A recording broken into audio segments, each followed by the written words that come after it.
welcome students. This is Irsha Noreen from Dreamland School and today we will learn about the ionization energy, class 9th chemistry. Okay, ionization energy क्या है उसे समझने से पहले हमें पता होना चाहिए दैट व्हाट इज़ आयन। ये आप लोगों ने अपने चैप्टर नंबर 1 के अंदर भी पढ़ा हुआ है आयन के बारे में कि आयन क्या होता है। ऐसा एटम जिसके ऊपर कोई ना कोई चार्ज है उसे हम लोग क्या बोल सकते हैं, आयन का नाम दे सकते हैं। अब चार्ज की तो बात आ गई, आप लोगों को वैसे पता है कि जो एटम होता है वो बिल्कुल न्यूट्रल है बिकॉज उसके अंदर नंबर ऑफ़ प्रोटॉन्स मतलब कि पॉजिटिव चार्ज हमेशा इक्वल होते हैं नंबर ऑफ़ इलेक्ट्रॉन्स मतलब के नेगेटिव चार्जेस के। तो पॉजिटिव चार्जेस हमेशा इक्वल होते हैं नेगेटिव चार्ज के। सपोज करें अगर एटम के अंदर 4 पॉजिटिव चार्ज है तो 4 ही नेगेटिव चार्जेस होंगे, एक दूसरे के इफेक्ट को कैंसिल आउट कर देंगे और हमारे पास रिजल्ट के तौर पे एटम के ऊपर कोई भी चार्ज नहीं बचेगा। तो एटम बेसिकली न्यूट्रल होता है। लेकिन अगर एटम के ऊपर कोई चार्ज आ जाए, एटम या फिर ग्रुप ऑफ एटम के ऊपर अगर कोई चार्ज आ जाए तो उसे हम लोग नाम दे देते हैं आयन का। अब हम लोग बात करेंगे भाई चार्ज क्या होता है, व्हाट इज़ चार्ज। तो चार्ज क्या होता है, किसी भी ऑब्जेक्ट की प्रॉपर्टी जो बाकी ऑब्जेक्ट को रिपेल करेगा या फिर अट्रैक्ट करेगा। किसी भी ऑब्जेक्ट की प्रॉपर्टी जिसकी वजह से due to which it attracts, या तो ये किसी को अपनी तरफ खींचेगा या फिर किसी को रिपेल कर देगा। ठीक है, तो इसे हम लोग नाम देते हैं चार्ज का। अब हम लोग यहाँ पे बात करेंगे आयन की टाइप्स। तो बेटा there are 2 types of ion, first one is the cation and second one is the anion. जो केटाइन होता है उसके पास चार्ज होता है पॉजिटिव चार्ज और जो एनाइन है उसके पास चार्ज होता है नेगेटिव चार्ज।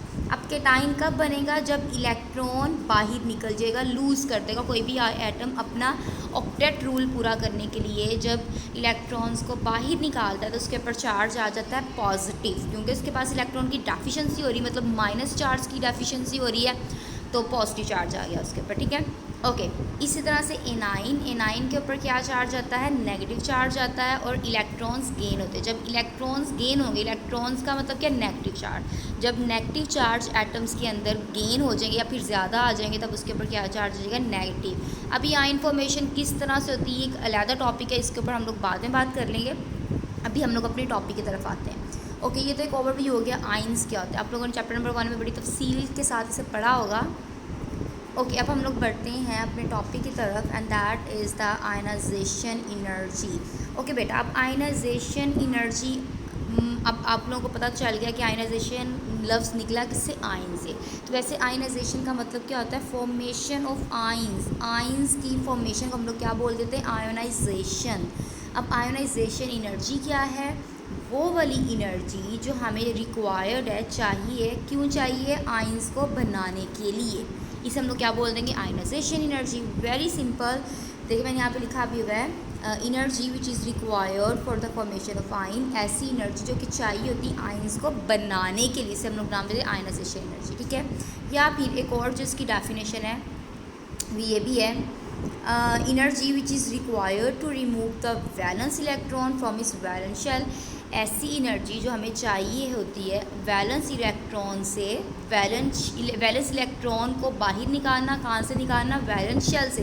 अगर मैं आप लोगों को एग्जांपल दूँ, सपोज करें बेटा ये मेरे पास है एक अदर एटम, मैं एटम बना रही हूँ, ठीक है, और यहाँ पे मैंने उसके इलेक्ट्रॉन्स ड्रॉ कर दिए। ये मेरे पास इलेक्ट्रॉन, फर्स्ट शेल में आपको पता है 2 इलेक्ट्रॉन्स होते हैं। सपोज करें इसका नंबर है यहाँ पे 4, एटॉमिक नंबर 4 है, तो इसलिए जो सेकंड वाला शेल है उसके पास कितने इलेक्ट्रॉन्स हैं, 2 इलेक्ट्रॉन्स हैं। तो इन 2 इलेक्ट्रॉन्स को हम लोग क्या नाम देंगे, वैलेंस इलेक्ट्रॉन्स का नाम देंगे। ठीक है, समझ लग रही, वैलेंस इलेक्ट्रॉन्स, क्योंकि ये आखिरी शेल में मौजूद है। तो यहाँ पे बात की हुई है एनर्जी, वो वाली एनर्जी, आयनाइजेशन एनर्जी का क्या मतलब, क्या ऐसी एनर्जी जो हमें चाहिए होती है, क्यों चाहिए होती है, वैलेंस इलेक्ट्रॉन्स को बाहर निकालने के लिए, कहाँ से निकालने के लिए, आखिरी शेल से। ठीक है, आखिरी इलेक्ट्रॉन्स को आखिरी वाले शेल से निकालने के लिए जो एनर्जी चाहिए होती है उसे हम लोग क्या बोलते हैं, आयोनाइजेशन एनर्जी। ठीक है, ओके। अब हम लोग नेक्स्ट मूव करते हैं। नेक्स्ट है बेटा जी हमारे पास एग्जाम्पल। सपोज करें मेरे पास है जी सोडियम है, सोडियम का एटॉमिक नंबर कितना होता है, 11। अब हम लोग इसे ड्रॉ कर लेते हैं, क्या 11 एटॉमिक नंबर, इसका मतलब क्या, प्रोटॉन्स भी इसके पास कितने हैं, पॉजिटिव भी कितने हैं, 11, और जो इलेक्ट्रॉन्स है नेगेटिव चार्जेस वो भी कितने हैं, 11। ठीक है, यहाँ पे हम लोग डायग्राम बना लेते हैं। ये इसका न्यूक्लियस, ये फर्स्ट शेल, ये इसका second shell and this one is third shell. ठीक है, फर्स्ट शेल के अंदर जो हमारे पास पॉजिटिव लगा देती हूँ मैं यहाँ पे, इसका मतलब है कि ये न्यूक्लियस है। पहले वाले शेल के अंदर आपको पता है 2 इलेक्ट्रॉन्स होते हैं। सेकंड शेल के अंदर आप लोगों को पता है 8 इलेक्ट्रॉन्स होते हैं, ठीक है। एटॉमिक नंबर कितना था इसका? 11 था, मतलब इलेक्ट्रॉन कितने? 11 है। फर्स्ट शेल में तो हमारे हो गए 2 इलेक्ट्रॉन, और जो हमारा सेकंड शेल था उसके अंदर कितने हो गए? 8 इलेक्ट्रॉन। 8 और 2 कितने हो गए? 10। पीछे कितना बच गया? 11 में से 10 निकालें, 1। 11 में से 10 निकालेंगे तो हमारे पास कितना रह जाएगा? ओनली 1। तो 1 इलेक्ट्रॉन कह लें यहाँ पे आ गया, ठीक है। अब देखिए, अब आप लोगों को पता है कि जो एटम्स होते हैं वो हमेशा एक बॉन्डिंग करते रहते हैं, किसी ना किसी और एटम के साथ अटैच होने की कोशिश करते रहते हैं। वो ऐसा क्यों करते हैं? वो चाहते हैं कि उनका आउटर मोस्ट जो शेल है, जो उनका ऑक्टेट रूल है, वो पूरा हो जाए, ठीक है। ऑक्टेट रूल क्या होता है कि आखिरी शेल के अंदर, जैसे सपोज करें ये आखिरी शेल है तो इसके अंदर 8 इलेक्ट्रॉन्स पूरे हैं, उसे हम लोग बोलते हैं ऑक्टेट रूल। ये उनके लिए एक आइडियल होना होता है। क्या होना होता है? एक आइडियल होना होता है। अच्छा, कि हम लोग स्टेबल होना होता है कि इस तरह से वो स्टेबल हो जाते हैं जब उनके आउटर मोस्ट शेल में 8 इलेक्ट्रॉन्स पूरे हो जाते हैं। ओके, अब सोडियम के पास बहुत ज़्यादा मुश्किल है कि उसके पास कोई 7 इलेक्ट्रॉन्स उसे और दे, क्योंकि एक तो इसके पास पहले से मौजूद है बैलेंस शेल के अंदर। अब 7 इलेक्ट्रॉन्स उससे नहीं दे सकता, तो जब वो बॉन्डिंग कर रहा होता है वो अपना 1 इलेक्ट्रॉन्स क्या करता है? बाहर निकालता है। लेकिन यहाँ पर एक जो बात इंपॉर्टेंट है वो ये समझ लें, पॉजिटिव चार्ज यहाँ पे है, ठीक है, नेगेटिव इधर है, नेगेटिव ये भी है, नेगेटिव ये भी है, यहाँ पे सारे नेगेटिव चार्ज जो जितने भी इलेक्ट्रॉन्स हैं। अब जो न्यूक्लियस का होल्ड है, जाहिर सी बात है पहले शेल पे तो बहुत ज़्यादा है और आखिरी वाले शेल में भी है, थोड़ा बहुत, थोड़ा या ज़्यादा है तो है ना। अच्छा, अब यहाँ से इलेक्ट्रॉन को बाहर निकालना आखिरी शेल के लिए आसान काम नहीं है। उसके लिए हमें कोई ना कोई एनर्जी लगानी पड़ती है। क्या लगानी पड़ेगी? कोई ना कोई एनर्जी। सपोज़ करें अगर हम लोगों ने कोई भी चीज़ लेनी है, ठीक है, अपने माँ बाप की पॉकेट से पैसे निकालने हैं, तो हम लोग क्या करेंगे? उनका पहले माइंड बनाते हैं, उनके साथ थोड़ी बात करेंगे, उन्हें बताएंगे, फिर ही पैसे निकलेंगे। तो सेम इसी तरह से हम लोग क्या करते हैं, न्यूक्लियस के अंदर, न्यूक्लियस का जो होल्ड है इलेक्ट्रॉन्स के ऊपर, उसे हम लोग ख़त्म करना चाह रहे हैं ताकि वो ख़त्म हो जाए और आसानी से इलेक्ट्रॉन बाहर आ जाए। तो वो किस तरह से होगा? जब हम लोग उसे एनर्जी प्रोवाइड करेंगे, ठीक है। तो यहाँ पे हमारे पास कितनी एनर्जी होती है? सोडियम जो सा उसके पास कितनी एनर्जी होती है? वो होती है 496 किलो जाउल एनर्जी। कितनी एनर्जी है? 496 किलो जाउल एनर्जी चाहिए होती है सोडियम के अंदर से उसका वैलेंस इलेक्ट्रॉन निकालने के लिए। तो ये होगी हमारी आयनाइजेशन एनर्जी। कितनी आयनाइजेशन एनर्जी चाहिए होती है? 496 किलो जाउल एनर्जी, ठीक है। ओके, जहाँ तक तो बात होगी आयनाइजेशन एनर्जी की, हम लोगों ने एग्जांपल भी दे दी। अब हम लोग बात करेंगे आयनाइजेशन एनर्जी की टाइप्स के बारे में। तो बेटा यहाँ पे जो टाइप्स हैं आयनाइजेशन एनर्जी की, वो 3 टाइप्स हैं। First one is the first ionization energy, second ionization energy and the third ionization energy. हम लोग पहले बात करेंगे फर्स्ट आयनाइजेशन एनर्जी की, तो बात हम लोगों ने पीछे कर ली है। वो क्या थी? दोबारा समझ लें कि सोडियम के अंदर से, ये मैंने न्यूक्लियस बनाई है, इसका मैं आखिरी शेल बना रही हूँ। सोडियम के अंदर के पास जो एक हमारा इलेक्ट्रॉन मौजूद था, ये वाला इलेक्ट्रॉन, इसे निकालने के लिए, मतलब एक इलेक्ट्रॉन निकालने के लिए जो हम लोगों ने एनर्जी लगाई वो हमारी क्या थी? फर्स्ट आयनाइजेशन एनर्जी थी। और वो कितनी एनर्जी थी? 496 किलो जाउल पर मोल एनर्जी थी, ठीक है। अब सेकेंड आयनाइजेशन एनर्जी का मतलब क्या है? सपोज कर लें कि मेरे पास है जी यहाँ पे मैग्नीशियम है, ठीक है, हम लोग मैग्नीशियम को बना लेते हैं। अच्छा, मैंने यहाँ पे लिखा भी, एग्जांपल भी दी है, MgCl2। MgCl2 का मतलब क्या है कि क्लोरीन 2 यहाँ पे लगे हैं, ठीक है, यहाँ पे भी एक क्लोरीन है और इधर भी एक क्लोरीन है। अब मैग्नीशियम के अंदर से इलेक्ट्रॉन को निकालना ज़रा मुश्किल काम है। दोबारा से देखें, सपोज़ करें जी ये मेरे पास मैग्नीशियम का मैंने बना दिया है न्यूक्लियस और ये मैंने इसका बना दिया शेल, ठीक है। इस शेल के पास पड़े हुए हैं इलेक्ट्रॉन्स है, 2 इलेक्ट्रॉन। यहाँ पे पॉजिटिव चार्ज है और यहाँ पे क्या है? नेगेटिव चार्ज है, ठीक है। इधर एक क्लोरीन लगा हुआ है और इधर एक क्लोरीन है। ओके, MgCl2 था ना, तो Mg एक है, मैग्नीशियम एक है, क्लोरीन कितने हैं? 2। अब जो मैग्नीशियम है वो अपने इलेक्ट्रॉन्स क्या कर रहा है? क्लोरीन को उसने एक इलेक्ट्रॉन शेयर देना है, ठीक है, क्या करना है? दे देना है। तो अब हमें एनर्जी चाहिए है। अब पहली एनर्जी तो हम लोगों ने लगा ली और इस जो इलेक्ट्रॉन था इसे कर लिया बाहर। अब हमारे पास ये वाला इलेक्ट्रॉन तो चला गया जी बाहर, यहाँ पे अब कोई इलेक्ट्रॉन नहीं पड़ा हुआ, ठीक है। अब हमारे पास रह गया ये वाला इलेक्ट्रॉन, अब हमें ये भी इलेक्ट्रॉन चाहिए। तो अब क्या होगा, अब ये होगा बेटा, अब इस इलेक्ट्रॉन को निकालना हमारे लिए मुश्किल हो जाएगा। क्यों मुश्किल होगा, क्योंकि न्यूक्लियस की जो यहाँ पे पहले फोर्स ऑफ अट्रैक्शन इसके ऊपर लग रही थी और इसके ऊपर लग रही थी, दो जगहों पे लग रही थी। लेकिन अब क्या हुआ, अब ये हुआ, दोबारा हम लोग बनाते हैं, सॉरी, अच्छा देखें यहाँ पे था जी मैग्नीशियम, ठीक है, मैग्नीशियम का है जी ये न्यूक्लियस और ये उसका है जी फर्स्ट शेल। मैं बना देती हूँ कुछ इस तरह से ऐसे, ठीक है। ये था जी उसका इलेक्ट्रॉन, एक इलेक्ट्रॉन तो उसका चला गया बाहर। अब जो इस इलेक्ट्रॉन के ऊपर एनर्जी लग रही थी और इस इलेक्ट्रॉन के ऊपर एनर्जी लग रही थी, अब एक वाला इलेक्ट्रॉन तो चला गया बाहर, अब इसकी एनर्जी भी क्या होगी, ख़त्म होगी। अब जो इसकी वाली एनर्जी थी जो इस इलेक्ट्रॉन को लग रही थी वो अब किसे लगने लग गई है, दोबारा से इस इलेक्ट्रॉन को लग रही है। मतलब दो तरह से अब एनर्जी लग रही है। जो पहले वाली इलेक्ट्रॉन की एनर्जी थी वो भी अब इस इलेक्ट्रॉन को मिल रही है, इसलिए हमारे लिए ज़्यादा मुश्किल हो जाएगा कि हम लोग उस इलेक्ट्रॉन को बाहर निकाल सकें, ठीक है। तो अब हमें क्या करनी पड़ेगी, हमें डबल एनर्जी लगानी पड़ेगी। सपोज करो पहले अगर हम लोग 100 एनर्जी लगा के ये वाला इलेक्ट्रॉन बाहर निकाल लिया, तो अब हमें कितनी एनर्जी लगानी पड़ेगी, 200 एनर्जी लगानी पड़ेगी, ठीक है, 200 किलो जूल एनर्जी लगानी पड़ेगी। तो ये हमारी होगी second ionization energy. Second ionization energy की डेफिनेशन ज़रा दोबारा से देख लीजिए क्या है। सेकंड आयनाइजेशन एनर्जी की डेफिनेशन है जी बेटा,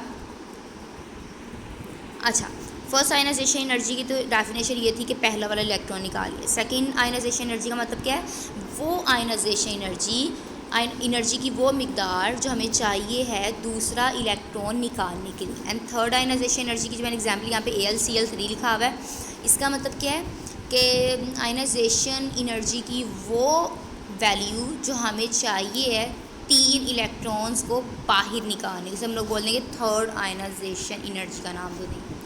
ओके बेटा, अब हम लोग मूव करते हैं ट्रेंड इन पीरियड। हमारे पीरियड के अंदर क्या ट्रेंड है।